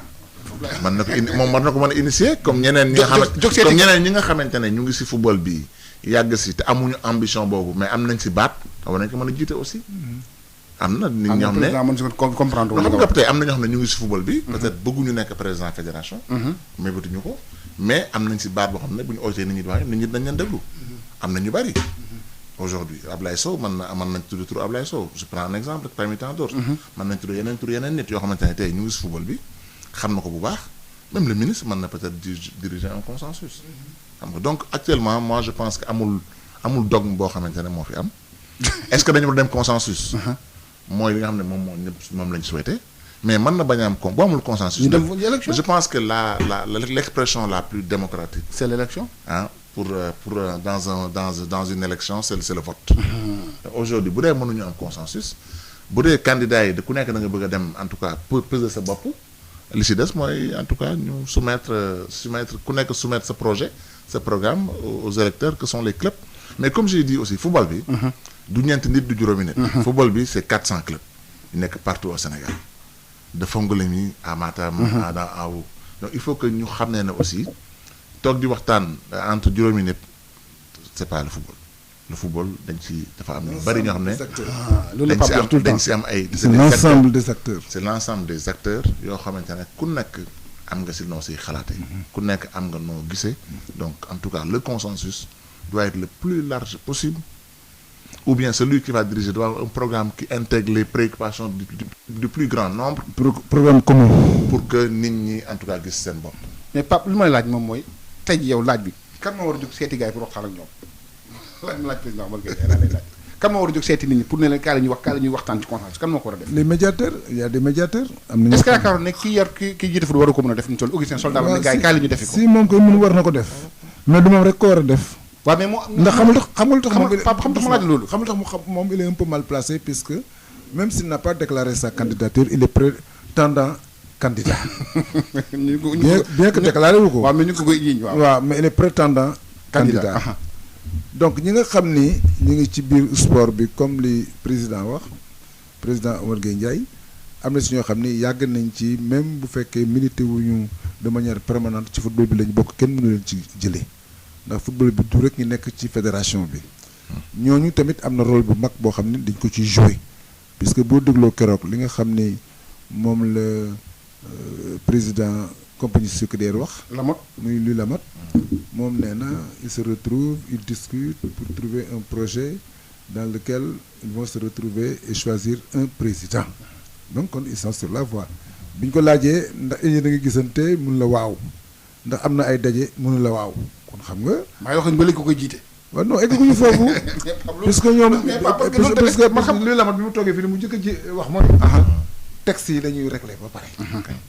ndax tant que texte yi réglé wuñ ko consensus du mën a am. ndax texte yi dafa obsolète maanaam dafa yàgg. trop léegi am na noo xam ni bu ñu ko defee moom la ñuy ubbee pour wane ne football bi léegi nii lay demee donc dans ce cas-là ce n'est plus la personne mais c'est plutôt un groupe de personnes entourées et avec un président qu'ils vont choisir te boo seetee loolu mooy consensus. consensus mooy les parties divergentes ñi nga xam ni déggoowuñu sax dañu war a toog. ñu toog waxtaan. ku ci nekk am représentativité ñu toog ci biir mbooloo moomu ñu seet ñi nga xam ni am nañu maanaam carrière bi ak ñi nga xam ni il se déclare candidat. mun nga am carrière bi ba pare te dooni man candidat la nit ñi ñooy xalaat loolu rek fal la am na ñoo xam ne noonu lañ leen di fale et je crois que loolu Malick bu amul même Coupe d'Afrique bi ñuy wax soo moytuwul dañuy am ay problème enjeu mooy loolu Pape. puisque yow bu ñu yow nee nga sa wàllu bopp Coupe d'Afrique bi c'est un enjeu extrêmement important. pour la fédération. yow tu parles même de tout le monde. de tout le monde justement. pour le football pour merci au président Omar Gueye. le football dans son ensemble. donc je crois que di dem diviser c'est pas bon. donc le consensus qui doit avoir lieu doit être un consensus accepté par toutes les parties prenantes. comme que ñun dafa am lu ñu bëgg a wuti te nee nañ li ñu koy jox mooy déggoo bi nag bu mu am ci kaw te bañ a am ci suuf ndax déggoo day global. si c'est pas global rek nos chances de gagner la Coupe d'Afrique seront minces. président le temps ñu dem ci làmb ji waaw. mu nekk loo xamante ne aussi mu nekk dëgg pour ñëpp quoi. comme ni ko Pape waxee. déggoo dafay nekk global mais mu nekk sincérité pour ñëpp. mais bu ñu mënul nit ñi bu ñu mënul déggoo aussi dañuy dem ba rek parce que l'AG moom nee nañu le 7 août la quoi. le 7 août voilà. Pape ñëwee ci làmb ji ak tamit tey jii nag yow am honneur parce que dañ ko tuddee làmb le 12 prochain. le 19 bi lañ ko tuddee làmb le 19 juin prochain lañ ko tuddee làmb. waaw mu nekk rek loo xam ne cër bi mu ci am la. depuis su ma juumul Mbaye Guèye ñoom Moustapha Guèye ñu bëri ci loxoom lañ jaar. ñii mu ànd ak ñoom ñii ci tette leen ci jàpp leen ci lu bëri surtout seen réussite sociale. am na ko am du mu tudd turam sax nee na moom yow mu demee ba am kër te yàlla ak moom moo tax. nga jàpp am ko tamit loolu tamit sag la mu nekk tamit loo xam ne am nañ ci mbégte loolu xam naa ne ànd ak promoteur bi léegi sax yow bi ñu la waxee ñuy tuddee làmb ji lan ngay te bii c'est pas la première fois Pape. c'est pas la première fois Pape Abdou Fall moom ko tuddee woon. mu ko ci gërëm bu baax moom tamit. puisque moo xàll yoon wi. waaw moo xàll yoon wi. Yékini tamit bu fàttaliku journée bi mu doon def Demba Diop. sagal na ma ci. décoré ma ci. ak tamit xale bi yi nga xam ni ñoom moom Vox Arena. ak Equivox. benn site la. donc ñoom seen wàllu bopp ñoo ma ko tuddee pour service rendu au sport. donc puisqu'un honneur ne se refuse pas. j'ai été obligé d'accepter. c'est un combat boo xam ne ñaari xale yu koy bëri déjà rek. ils ont beaucoup de fans. arène nationale. arène nationale. muy diggante Garga 2 ak Mama Lamine. donc combat épique. palpitant. combat difficile. combat boo xam ne xam ñaari xale yu koy bëri non seulement seen engagement. ak seen bëgg-bëgg ak seen gëm-gëm ci làmb dafa feeñ ba moo tax ñoom la ñu dénk maanaam ñu war a bëri combat spécial bi. kooku nag dañ ci war a jokkoo ak waa Equivox. Equivox waaw ñu ko tudd ak waa Vox Arena. donc Mamadou Seck. qui est le président. mu combat boo xam ne daal Malick man j'invite tous mes amis. mais dina am bés xew. dina am xew non kër ga la ñuy yendu. tamit lu mel noonu président sax day jógee Wakaam ñëw. incha allah Zam c'est mon ami. Abdou Sène. ñu ngi ak waa Vox Arena sëñ bi ñu ngi lay nuyu. waaw maa ngi leen di fay bu baax. nga wax ñu rek tur bi naka la ak ci lan nga yëngu. waaw man maa ngi tudd Alioune Badara Diouf di directeur Vox Arena. Vox Arena nekk benn label bu bokk ci groupe Equivox. lan moo tax ngeen tuddee El Hadj Papa Dieng seen lamb ji le 19 juin prochain. waaw El Hadj Papa Dieng en fait li tax ñu porté suñu choix ci moom. dafa nekk nit koo xam ne dafa liggéey lu rëy ci sport. donc ñu jël ko comme parrain pour service rendu au sport. voilà donc mu nekk koo xam ne référence la. nekk koo xam ne aussi bëgg nañ jeunes yi inspiré wu ci moom ci jaar-jaaram. li mu liggéey ci sport yi fii ci Sénégal te ñëpp quand même teg ci seen bët. waaw. ñaata lamb mooy am jour boobu noonu ñaata combat mooy am jour boobu. bon journée boobu en fait gala lay doon. gala waaw gala la boo xam ne 5 grands combats la waroon nekk en principe. mais malheureusement daf ci am benn combat boo xam ne dafa am mbërëb ci blessé. mais ñu ngi ko tuddee un gala 5 drapeaux. maanaam gala benn combat bu nekk dafay am parrain am. donc combat bu nekk aussi mënoon na nekk grand combat. waaw tey par exemple boo jëlee Tyson 2 ak Franc. moom mooy tête d'affiche bi. donc boobu bi ci topp mooy Garga 2 ak Mama Lamine. xam nga ñaar yooyu yëpp benn bu ci nekk mu noonu na nekk journée bu mag. léegi am na Caata Ngéwél ak Alliance Biram am na Fourière ak Baye Mañon numéro 2. donc 5e bi moo nekkoon Noiro ak Moustique mais malheureusement foofu dafa am blessé. donc 4 combats yooyu ñooy nekk 4 grands combats yi. léegi nag li ci des ñu def ci ay combats jeunes espoirs yi quoi. yan matuwaay ngeen jël pour loolu réussir yan disposition ngeen jël pratique sur le plan sécuritaire ak yu mel noonu yan matuwaay ngeen jël.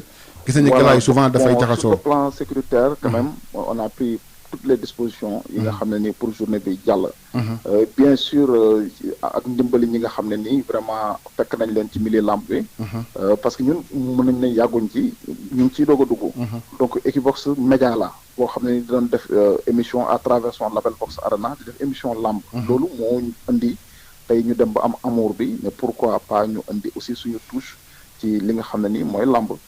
donc loolu nag moo ñu ci dugal dañ ci duggee aussi dem nañ seeti kilifa yi nga xam ne ni ñoo ŋànk lamb ji. bon ñu jox ñu ay conseils et tout ça donc bi ñu demee aussi ba toll ci organisation bi am nañ ay consultants yoo xam ne ñu ngi liggéey ak ñoom. ñoo xam ne ay partenaires lañ ñoo xam ne yàgg nañ ci làmb maîtriser ko. donc ñoom disposition yi nga xam ne lépp war nañ ko jël ci côté sécurité ci côté organisationnel côté ambiance et tout ça lépp bon liggéey nañ ci liggéey bu mucc ayib boo xam ne actuellement ñu ngi ci dernier carré bi. et je pense que laaj bi mujj bi nag xam nga nag xam nga nag alaaj papa teg nitu Ndakaaru la fii la fekk baax nitu Ndakaaru la. wax bésam tamit bés bu tubaab fakal la marché bés bu ñëpp di xaar la. xam ne duñu ne sax nit Ndakaaru la nit ci Sénégal la. waaw mais waa Ndakaaru la xam nga nitu Sénégal la waaye waa Kaolack la moom fii cosaanam la moom bien vrai que c'est un homme multidimensionnel macha allah mais waa Ndakaaru la moo tax ma lay wax loolu waaw. dëgg la waaw moom aussi vraiment dem nañ seeti ko. waxtaan ak moom. est-ce que c'était facile convaincre est-ce que c'était facile pour convaincre ko vraiment ku yaatu la. koo xam ne xel daf ñuy jox ay conseils aussi vraiment. rafetlu nañ taxawaayam au côté de la jeunesse xam nga ñi nga xam ne ni ñu ngi yëngu ci milieu sport bi vraiment ñu ngi koy sant bu baax a baax parce que bi ñuy koy joxee parrain bi amul benn problème pour accepter ko. dafa ko jël xam nga vraiment rafetlu aussi le fait que ñu porté choix bi ci moom. loolu aussi ñun ñu ngi ciy sant yàlla bu baax a baax di vraiment di ko gën a ñaanal yàlla yokk taxawaayam yàlla vraiment gën a. sàmm njabootam parce que mu ngi liggéey boo xam ne daal liggéey bu mucc ayib la ñun personnellement dañ ko yàgg a suivre ay analyse am et tout ça donc loolu daal vraiment moo ñu gën a neex ci moom quoi El Hadj Papa Dieng. Papa moo loo ciy sànni. waaw mooy li ma la wax sànq rek que l'honneur ne se refuse pas. le fait que ñu choisir ma rek kooku xam nga ni am na solo trop donc ma leen ci remercier bu baax a baax di leen ñaanal tamit ci bés bi nga xam ni moom mooy seen. première organisation moo am beaucoup de réussite. ndax bëri ñu teg bëri yu neex la ndax xam nga ni Franc ak Tyson 2 loolu combat du ko dàq. ndax ki bërikat la ki xeexkat la. diggante Garga 2 tamit ak Mama Lamine combat bu mag la ndax turu Mama Lamine rek yëngal na réew ndax xale la boo xam ne bu duggee ci làmb ji nga xam ni làmb rek ko indi. Garga 2 tamit ku ko xam ak gis combat yi mu bëri xam ni bëree ko gënal kay xeex. ndax xam nga xale yi bu combat amee am na yoo xam ne dañu ñëw teg seen bakkan moom day bëri loolu moo tax man la bëri bu mag a mag la te it maa ngi ci invité tout le monde. mes amis message boobu laa bëggoon lancer surtout au niveau de la Médina. parce que Médina xam nga tamit c'est un grand quartier. c'est à l'origine. à part le plateau c'est la Médina. donc ñu fa nekk tamit maa ngi leen di woo nga xam ni mooy maire bi. di Bamba Fall di woo tamit Cheikh Ba. responsable politique de haut niveau ak Seydou Gueye bi nga xam ne tamit ma nga fa nekk moom tamit politicien bu mag a mag nekk dans le cabinet du président de la République sans compter le grand artiste Youssou Ndour. xam nga Youssou tamit kenn du lu Medina te woo ko sans compter les Sega Bass et autres ay ñoom Youssou Diall Cheikh Seck le grand président bâtisseur du Jaraaf ñoom ñëpp maa leen di yëgal bés bi et mes amis d'enfance ñi nga xam ne maag ñoo ma ànd foondoo et tout ça sans compter suma rakk yi góor ak jigéen mag ak ndaw suma goro yi donc j'invite tout le monde ñëpp laa invité daal pour ñu ñëw mais nag may bëral loxo quand même Demba Ka ak Maître Moussa Sarr suma xarit yooyu nga xam ne bàyyi ñu ma ci dara ak ñoom Alioune Sarr ak ñoom Wally Cissé donc am naa benn gamme boo xam ne daal te bàyyiwuma kenn ndax wax naa leen ni président Augustin invité naa ko on n'est pas l'invité président Sayer tamit invité naa ko président Mbaye Diouf Dia président Lamat kon fa la joxe consensus bi voilà ak Madi ak ñoom Talla Fall ñoom Youssou Diol ñoom Zam ñoom Omar Gueye Ndiaye donc tout le monde inchallah c'est le sport qui va se retrouver président ñun am mbégte gu rek mu nag moom ci loxoom lañu jaar donc lii ñun nañ ko defal ñu ñaanal ko rek surtout nag sama président sama directeur général Baye Oumar ndax tey jii bu fi Babacar Touré nekkoon drapeau bi moom laa koy tuddee ma demel Fatma Dieye yal na ko yàlla xare àjjana ak Chérif El Walid suma rakk yooyu nga xam ne ñoo doon sama patron mais grand lañ may wax sans compter nag sama directeur général bi Baye Oumar Gueye waaw ci yar gi ak oyof gi boo wàccee ci suuf yaa ngi koy fekk ci xale ya muy attaaya ak ñoom wala nga fekk mu taw ak ñoom soose ndax tamit dirigeant du seexlu bàyyi seexluwul kenn billaay dëgg la donc ñu ngi koy ñaanal te drapeau bi nag ci loxoom laa koy teg ndax bu ñu ma déggee su defee ma tax bu ñu ma gisee ci télévision bi mbaa ñu dégg ma su defee kon moo joxe drapeau bi. sama dama naa ànd ak Babacar Touré rek mënu ma rus naa di am rajo wala ma am teraanga tuddoo ci bokk. man ko mais man entrepreneur de bâtiment laa bu ma dugal sax ci yooyu. mënu ma communicateur nga xam nga Babacar Touré visionnaire la. ni ma communicateur nga xam nga lu ma lay yëgal. boo amee marché man mi sax ma dinaa la recommander ñu la jox ay marché waaye rajo bi il faut nga ñëw liggéey si puisque rus naa di ànd ak yow di am teraanga tuddoo ci bokk. xoolee ma façon yooyu rek yooyu bëreetul.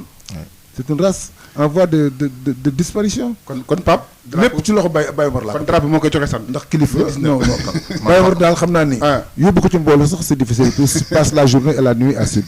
man kontaan naa trop si hommage Babacar Touré parce que Babacar Touré. man moo may jabar. ci ma nekk ndaanaan na la may jabar. parce que bi sama ndijaay jabar Adama Diagne xam ne moom lañu ko bàyyiloon. mu woon New York. maa xam Adama Babacar waa kay Adama Diagne. waaw donc greffier. Ouais. Je connais bien Adama. Il est de Fass. Ouais, effectivement. Il a travaillé avec Kéba Mbaye. Cabinet Kéba Mbaye la nekkoon. Fu la ma daan recevoir. Donc Babacar Touré vraiment bon ñu koy rendre hommage. Ndeysaan bu fi nekkoon tout ce qu'il a fait pour la presse au Sénégal quoi. C'était le pionnier quoi. comme ñu ñaan yàlla yërëm ko xarit amiin donc Pape mën nañu ñëw nag ci ubbi antenne bi léegi. ci fekkee am nañu laaj bi ñu laaj président Omar Gueye Ndiaye handball tamit Sénégal su wala jouer quart de finale. waaw mais c'est voulu à dessein loolu la Seydou Diouf wax parce que dañu éviter Angola. parce que Angola comme c'est l'une des meilleures équipes. C'était pour éviter Angola. moo tax ñu accepté. dañ dajoon moom final. xaaral ko 19 points premier mi-temps mu remonté. waaw xam nga Angola moom am ko final moo gën mu am match. Congo la ñu am Congo la ñu am. moo war a gën a oyof ñoo ko def noonu ñoo ko nangu. xam nga compétition xam fa toll da nga naan kat su fekkee damay joué dajeeg Allemagne. xaaral ma ñàkk calcul la donc Pape Laye mën na ñëw ak auditeurs yi 88 628 98 98 ngeen ootee 88 628 98 98 ngeen ootee su fekkee nag bu ngeen laaj président Omar Gueye Ndiaye moom moo jiite commission football spécifique bi nga xam ne ñaari discipline la fii ci Sénégal muy futsal ak tamit football plage bu beach soccer. Alors président gis nañu que tamit ci audience bi tamit il a été beaucoup question de la coupe du monde ci beach soccer bi. xam nga tamit léegi Sénégal comme 6 fois. Vous avez un grand défi à relever en président. 6 fois champion d'Afrique 400 coupe du monde. Mais vos ambitions sont mondiales. tey jii elles ne sont plus continentales. Sénégal a des ambitions mondiales am nañu kenn ku njëkk ci ligne bi allo sëñ bi. allo waaw ñu ngi lay déglu sëñ bi. salaamaaleykum. waaleykum salaam. ñu ngi leen def. ça va très bien. allo. ñu ngi lay dégg waaw ñu ngi lay dégg bu baax a baax a baax a baax. waaw tey koo leen invité. président Omar Gueye Ndiaye. monsieur Omar Gueye Ndiaye maa ngi lay nuyu di la sargal. waaw maa ngi lay fay bu baax. di la ñaanal loolu ñu jiite yàlla may na ci ndam ay ndam sax. amiin waaw di wax Sadio Mané lépp lu mu wax dëgg la. ñoom ñoo nekk ci terrain bi di football. li ñuy def ci terrain ñoom ñoo ko xam. ministre bi duggul ci terrain footballul. président fédération duggul ci terrain footballul. li ñu leen di wax loolu moo am. te terrain bi du terrain bu ñuy homologué terrain boo xam dañu coupé courant 30 minutes te passe bu doon match officiel la Sénégal day jàkk match bi dañu wax ci loolu moo gën. waaw xam nga wax dëgg kenn du ko raay raay da ngay wax ci digg bi. nga wax dëgg. loolu mooy affaire bi. beneen bi Cheikh Diop président AS Douanes bu basket maa ngi koy sargal. di ko ñaanal fu mu bëgg a def mu egg fa ci jàmm ak salaam. président Thioye aussi maa ngi koy ñaanal parce que moom moo ko affaire bi mais damay wax section football bi. ñi ko yoree. moom nag rëcc nañu 88 la 628 98 98 ngeen ootee 88 628 98 98 ngeen ootee suñu invité tey moom mooy président Omar Gueye Ndiaye mi nga xam ne moo jiite commission football spécifique bi alors président léegi le Sénégal a des ambitions mondiales est-ce que c'est faisable? Oui, rien n'est impossible. Cette équipe-là a fait plusieurs coupes du monde. Et a très souvent dafay dem ba quart de finale. waaw mujj bi quart de finale Portugal moo ñu gagné. 3-1. man maa ngi woon si équipe maa ngi woon Paraguay. ñun ñoo mëne woon 1-0. ñoo mëne 1-0 Portugal bi nga xam ne moom mujj nekk champion du monde moo ñu gagné. donc ça veut dire que ça veut dire que am nañu ay compétences. pour rivaliser avec ces nations-là. Mais qu'est-ce qui nous manque? Il faut xam nga à ce niveau-là. C'est la préparation qui est importante. La compétition, c'est dans la durée. Tu joues tous les jours. Des matchs de 3 fois 12 minutes sur du sable. Il faut avoir une équipe complète, 12 joueurs interchangeables, préparés physiquement, tactiquement. Un bon staff médical, un bon diététicien, lépp dans tout un ensemble. Même bi ñu demee foofu, tu te rappelles, même bi ñu demee foofu, le président nous a donné des moyens pour nous dire encore sur place des masseurs yoo xam ne parce que les jours, il faut tout de suite après le match faire des séances de massage, étirement, massage, parce que la compétition est très dure. Et il faut pouvoir répéter les efforts tous les jours. Donc mais effectivement match yi, c'est la mais préparation. différence bi entre match yi ñaata jours la. Des fois tu peux jouer tes jeux suba. c'est pas possible. Comme tu peux Coupe d'Afrique tu da ngay jouer tous les jours. parce que tey li tax sax ren ñu am un peu de répit parce que dafa am Congo moo dernier mois moom moo existé. mais sinon c'est tous les jours. c'est difficile. Coupe du monde c'est un peu di nga am benn jour de repos sur 2 jours mais en fait ça dafay enchaîner wu. donc li ñuy wax mooy ñun am nañ ossature équipe boo xam ne mën nañu yóbbu au moins ba quart de finale. il faut ñu compléter ko pour mën ko dem ba demi-finale. ça veut dire est-ce que yéen a ngi liggéey ci loolu. oui ñu ngi liggéey si loolu parce que boo xoolee aussi bien Chita manager général Ngale Sylla parce que seen domaine la aussi. direction technique bi ñu ngi identifier ay joueurs yoo xamante ne war nañu mën a ñëw compléter li fi ne parce que compétition bu mel noonu boo bëggee dem ba finale il faut nga am 12 joueurs interchangeables. parce que man dama doon rappeler bu ñu joué Portugal dañuy def 3 minutes ñu dugal 4 joueurs 3 minutes après ñu génn 4 joueurs dugal yeneen 4 joueurs or que yow sa 4 joueurs yi dañuy joué ay 6-7 minutes. dafa metti et dans la durée da ngay lâche. parce que tactiquement c'est très élevé physiquement c'est très très très très très intense. donc effectivement je pense que li nga xamante ne moom la ñuy ñaan te président bi maye ko. moo ñu renforcer préparation bi. président de la République nee na moom bëgg nañ ñëw final il faut vraiment moo tax effectivement pour mën a aller dans ce sens l'équipe va aller assister un tournoi au Qatar. à Doha d'ici la fin du mois de juin. Où des vraies compétitions où il y aura toutes des équipes va se frotter au meilleur en tout cas de la zone asiatique. Les Émirats arabes unis, le Japon qui est quand même qui était 4e au mondial. Donc aujourd'hui on est en train effectivement de se préparer à un tournoi pour aller à Doha. On est en train de travailler un programme avec le président de la fédération pour participer à un tournoi en Europe autour du Portugal, Brésil et peut-être le Mozambique.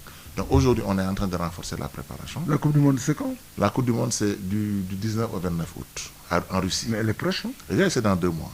Peut-être même un peu moins, dans 2 mois. Donc, mais la chance qu'on a, c'est que l'équipe retourne à regroupement. Elle retourne à regroupement ce matin. Donc, après une semaine de repos. Donc, vraiment, là, on est en plein dans la phase de préparation. Le tournoi de Doha doit nous donner peut-être une indication, en tout cas, de notre niveau. De notre niveau par rapport aux équipes qu'on va rencontrer. Les équipes qu'on va rencontrer. Après nous, il nous restera de voir aujourd'hui les meilleurs, ce qui se fait de mieux dans le beach soccer mondial, c'est le Portugal, c'est le Brésil, c'est la Suisse, l'Italie et quoi. Donc après, il faut qu'on puisse aussi avoir des compétitions avec nous avant d'aller en Coupe du Monde. Xam nga pas beach soccer dafay bokk ci bilan fédération parce que tamit c'est un bilan positif. C'est la discipline la plus titrée. C'est 2 Coupes d'Afrique dans le mandat. Donc c'est un bilan. La discipline la plus titrée. La plus xam nga avec le basket. Non mais Malick, à part quand même le fait que gagner une Coupe d'Afrique, le bilan de la fédération est un bilan extrêmement positif. Comment il est ana CAN bi? Non mais à part ça, je veux dire, gagner une CAN, gagner une CAN, c'est l'objectif de tout le monde. Voilà. Je pense qu'aujourd'hui, je pense que même dans la résolution, c'est pas facile. Les ligues, ils ont dit, on va gagner. Nous, président Senghor, bien sûr. Lui, ça y est, quand il a gagné CAN. Donc c'est un objectif, nous n'avons pas. Nous n'avons ligué pour l'autre. Non, comme dem ngeen ba toll foofu alhamdoulillah. Non mais loolu mooy suñu mébét. Mooy mébétu ñëpp. Parce qu'aujourd'hui, ñu nekkatuñu di wax ay on veut gagner la CAN. C'est ça. Et parce que yàlla may nañu ñu am joueurs yi yàlla may nañu aussi l'État donne des moyens pour ça. mais amuñu entraîneur et la fédération. waaye amuñu entraîneur non mënuñu wax loolu. entraîneur bi des na mënuñu wax loolu. parce que boo xoolee man maa wax loolu boo xoolee mais booy xoolee Malick aussi ñun football bi yàgg nañ ci le meilleur résultat du football en équipe nationale.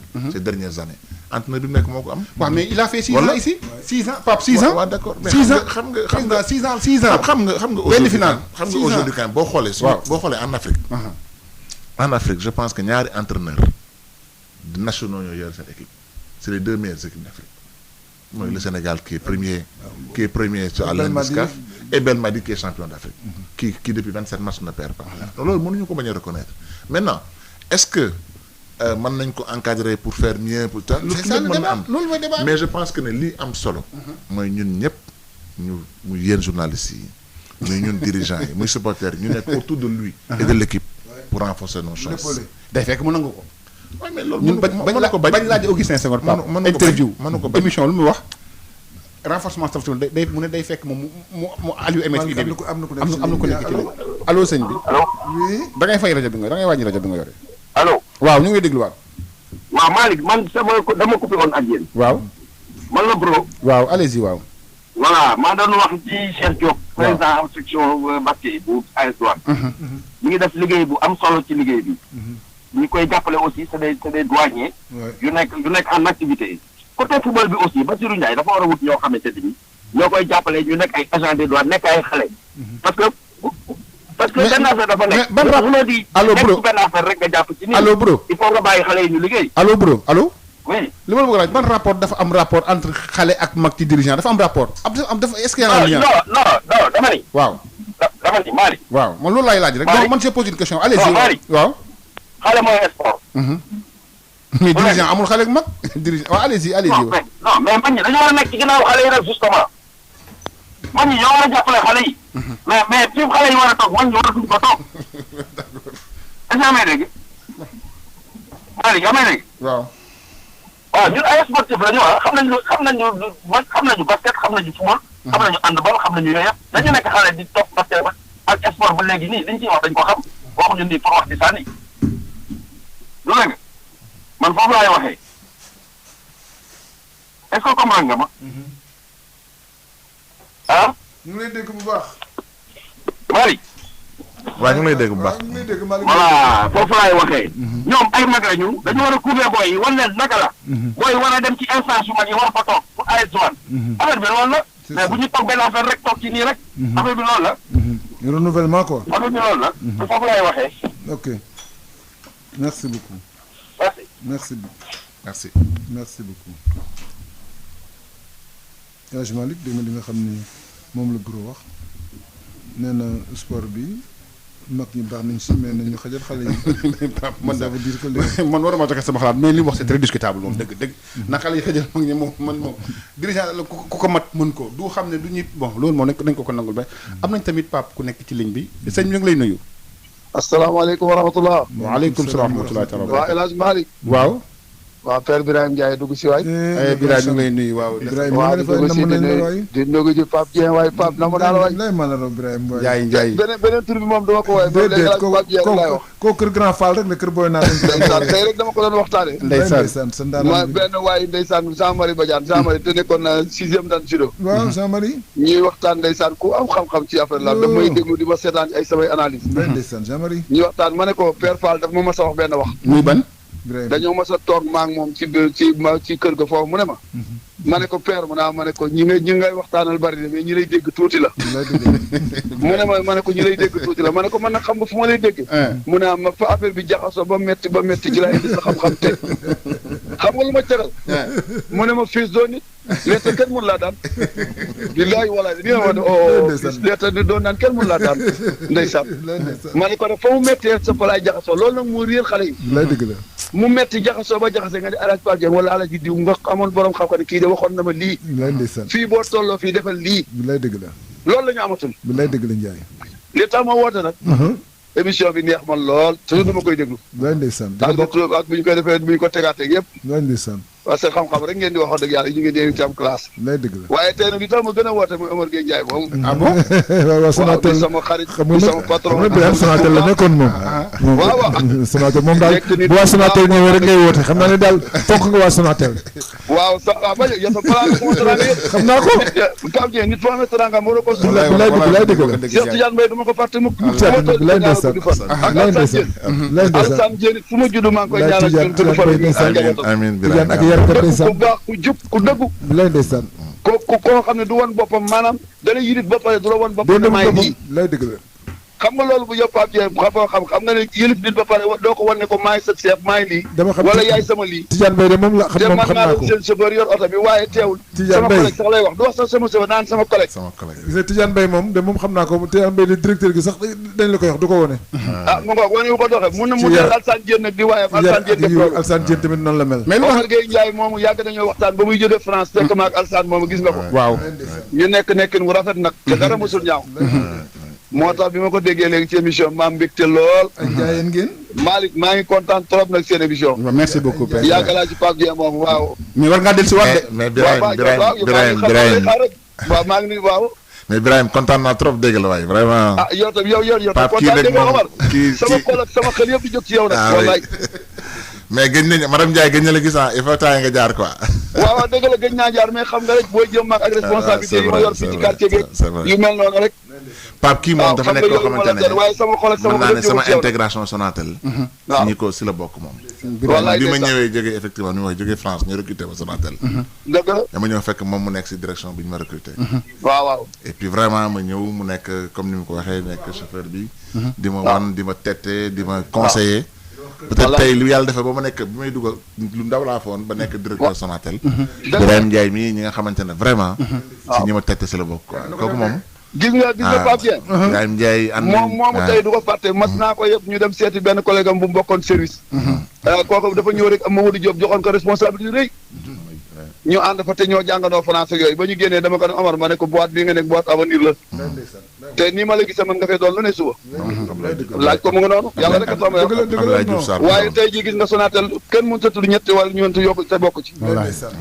waaw kon loolu rek ndam la. ndam lu rëy noonu dafa am ñoo xam ne Birahim waaye seen émission damay bëgg di bokk rek parce que yow da nga ñëw da nga Malick seen waxtaan dafa neex. non Birahim waaw ku dégg ndigal waaw da ngay xam foo jëm waaw di nga xam fi ngay teg tànk de. te formation bi nga am ak ki lay jàngal àddina waaw li mu lay jàngal koo ko jàngal du juum wala ak grand cessement bu ko fàtte. waaye te xam nga lu may fàttali waaw keroog bi ngay bëreeg ñaa stade Iba Mar Diop waaw te mu taap ñëwul làmb ja waaw ndeysaan keroog man la woon ni ma du ma mun dem làmb ja ma ne ko nga ni mu ne ma non dama mun dem mais Birahim day daan waaw waaw ma ndeysaan ne ko ah moo doo dem mu ne ma mënu ma dem dama taap wallaay wallaay léegi nag dama bëgg boo demee nga fexe ba Birahim gis la ndax bu la gisee rek dina xam ne gis nga wallaay dëgg et puis ndeysaan du ma julli waxtu yu juróom ni may ñaane samay waajur noonu laa koy ñaanal ci xel mu rafet mu ma daan boole léegi rek laay wax sama benn jigéen ma ne ko te ma bàyyi ligne bi léegi par ba ñi xam naa ñooy soxla bari mais Malick léegi laa wax sama benn jigéen dafa am lu manque ci àddina waaw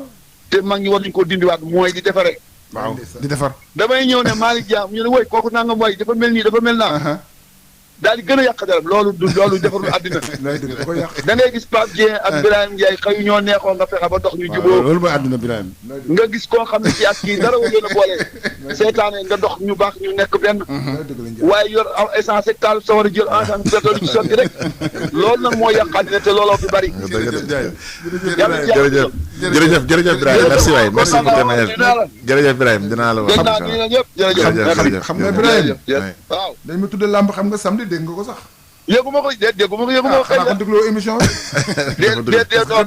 man làmb ji nag ci biir émission bi laa ko mën a yëglee mënu ma ko yëgal Sénégal yëpp le 19 la Garga Mbossé ak Mama Lamine Garga 2 yow kat combat bu leen tudde kat combat bu réeré combat yow Pape Dieng lu ñu la tudde ci làmb mérité nga ko billaay dëgg la Ndiaye waxuma ko pour jaay la de waxuma ko pour taal la xam nga fu ma passé wax ju rafet di ngay wax ci mbër yi di ko wax ci nit ñi di ko wax ci doomu aadama yi kon tey mérité nga lu baax lu ñu tuddee la ko billaay Ndiaye man foofu laa passé pour wax li ma wax billaay Ndiaye jërëjëf Ndiaye yàlla samedi la nag samedi dégg nga xam nga moom samedi incha allah xam nga moom dama koy déggee daf may rappel lu bëri nos débuts à l'immeuble Fat dama fat lu bëri ak ci làmb ji mais immeuble Fat suñu bureau yi suñu bureau yi immeuble Fat la woon justement ñun on était bi ngeen di nekk immeuble Fat cinquième on était au deuxième à l'immeuble Fat moo tax man Sud FM toujours je l'associé à l'immeuble Fat voilà ba léegi si image boobu laa gerte donc Birahim ñu ngi koy sant ko première année foofu lañu ko liggéey Birahim ñu ngi sant ko gërëm baax bu nekk fidèle auditeur rajo bi bëgg rajo man des fois ci la bokk yow on échange beaucoup dañuy échange beaucoup mais ay ñoom ren Marie Faye la lay wax ay Sakho Faye ay Pascal yooyu la lay wax de ay Pape Fall ay Chérif El Walid ñooñu la lay wax de donc mu nekk appel boo xam ne neex nañ trop Pape laay ñu jëlaat keneen 88 628 98 98 ngeen di oote am nañ keneen ci ligne bi sëñ bi asalaamaaleykum wa rahmatulah allo ñu ngi leen di déglu waaw sëñ da ngeen def sant bu baax a baax balle ma dama dégg baatu Birahim Ndiaye rek ma ne il faut ma waaw Birahim Ndiaye ngi ni toog non moom dafa oote téléphone non Birahim dafa woote téléphone waaw xam naa dama dégg baatam mu woote téléphone moo tax ma feelu ko may woote téléphone waaw allez ndax Birahim dafa mel ni yaa ngi toog ndax Birahim dafa mel ni fii la toog te dafa woo téléphone waa suñu champion président champion naqare daan ma dëkkoon moom waabu ñaay man la boo ko waxee Serigne Fall la may wooyee mu ngi lay dégg nekk Serigne Mbacke la ñu xam ne mais Serigne Fall la may wooyee moom mu ngi lay dégg moi je suis un employé de Walfadjri ndeysaan donc bu ma déggee Birahim Ndiaye te émission ma koy suivre chaque jour rafet na ma woote pour remercier ko féliciter ko ndax muy ni muy intervenir ci émission bi dafa nekk loo moom ci àdduna rek lay wax y a du professionnalisme am na aussi une certaine reconnaissance ba ko ci féliciter ko remercier di leen sant yéen aussi di leen gërëm ci liggéey bi baax bi ngeen di def parce que dafa am njëriñ man dama ci wut xam-xam chaque jour ma déglu ko leen di donc maa ngi leen di sant di leen gërëm di leen remercier aussi ci loolu. Birame Ndiaye maa ngi ko ñaanal fan wu gudd. yàlla na ko yàlla taxawul yàlla ko yàlla jàppale jërë ngeen jëf la laa wax. jërëjëf waay góor gi yaa baax waay. merci beaucoup. Omar nga wax ci CAN bi. parce que ne CAN fi mu toll nii maa ngi wax chaque jour moo koy Pape Dieng ne ko ce sera un enjeu. enjeu la. enjeu d'abord pour la fédération mais également pour le football sénégalais. est-ce que c'est partagé cette idée? Ouais, mais en tout cas c'est un objectif. mais du enjeu. c'est un objectif. parce que mais en cas d'échec, les conséquences. Ouais, mais xam nga mënuñu dem ci compétition di wax échec. Aujourd'hui je pense il faut qu'on ait un esprit positif. mooy que ne. mais président il faut tout prévoir aussi. waaw d'accord mais am nañ équipe bi. am nañ maintenant expérience bi. am nañ organisation bi. am nañ moyens yi. pour mën a dem en tout cas gagner ji Coupe d'Afrique au Cameroun. Et j'ai l'impression, j'ai la prémonition que Sénégal, Cameroun, lay dem fecc buum day doge comme ñu doge buumu njaan bi. Ah bon? Pourquoi nga am pressentiment boobu? Parce que dafa jot. dafa fekk ñu dafa jot. Et puis président le Sénégal n'est lui-même que pendant les grandes waaw occasions. kay dafa jot quoi c'est-à-dire que man je disais à mes amis. parce que xam nga déjà je disais à mes amis. on joue au Cameroun. waaw je disais à mes amis Cameroun daf ñu éliminer fii. dañuy am moom ay problème perte finale contre l'Algérie. li naqar yooyu yëpp li koy faj ak li koy fóot. mooy gagner Coupe d'Afrique. xam nga Malick ce serait te symbolique. Malick yaa ngi may xool sax. Malick ce serait symbolique que le Sénégal gagne la Coupe d'Afrique. Bien sûr. c'est plus que symbolique. c'est plus que symbolique. Inch'Allah bu soobee yàlla. bu soobee yàlla. bu si yàlla àndee. mais. te président pour gagner Coupe d'Afrique il faut y croire. moi j'y crois fondamentalement et j'y crois foncièrement. ñu jël keneen allo sëñ bi allo. allo. kii nag Pape mooy ki nekk ku mu njëkk waaw ñu ngi lay déglu waa sëñ bi. waaw salaamaaleykum. waaleykum salaam wa rahmatulah. waaw man la Amadou Gueye. président HLM Beach Soccer. ah monsieur Gueye waaw. voilà dama doon féliciter sunu président boobu. Omar Gueye Ndiaye. di rafetlu vraiment liggéey bu rafet bi mu nekk di def ci beach soccer bi. vraiment c'est quelqu'un boo xam ne bi mu ñëwee ci beach soccer bi daal. on a vu qu'il y a eu des changements. ko ci côté yëpp daal et vraiment à mon nom et au nom de tous les présidents du beach soccer ñu ngi koy remercier. di ko jaajëfal. beneen bi nag c'était par rapport à l'entraîneur national. waaw moom la. comme je vous ai toujours dit. l'entraîneur Aliou Cissé. Je vous avais dit, il n'a ni l'expérience ni l'expertise pour gérer l'équipe. Et je l'avais dit depuis 6 ans. Et ça conduit toujours. Donc je préfère me djoum, nous gagner. Mais vraiment, je dis que c'est pas l'homme de la situation. Et j'assume mes propos. Franchement, je l'ai toujours dit et je l'ai toujours défendu. Vraiment, il faut qu'on essaie de chercher autre chose, vraiment. Mais pourquoi tu le dis?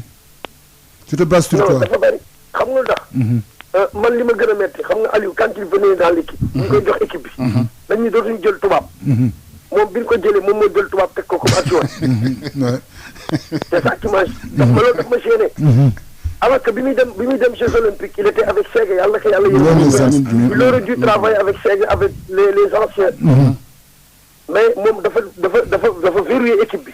kenn du jege équipe bi li mu bëgg moom lay def mais nit moomul équipe bi. y a des gens qui peuvent l'aider na ànd ak ñoom ñu jàppale ko. parce que expérience boo koy am. mooy la somme des erreurs. dëgg la ngay liggéey ak nit ñi ñu koy corriger erreurs yi boo koy corriger ci ngay bonifié wu.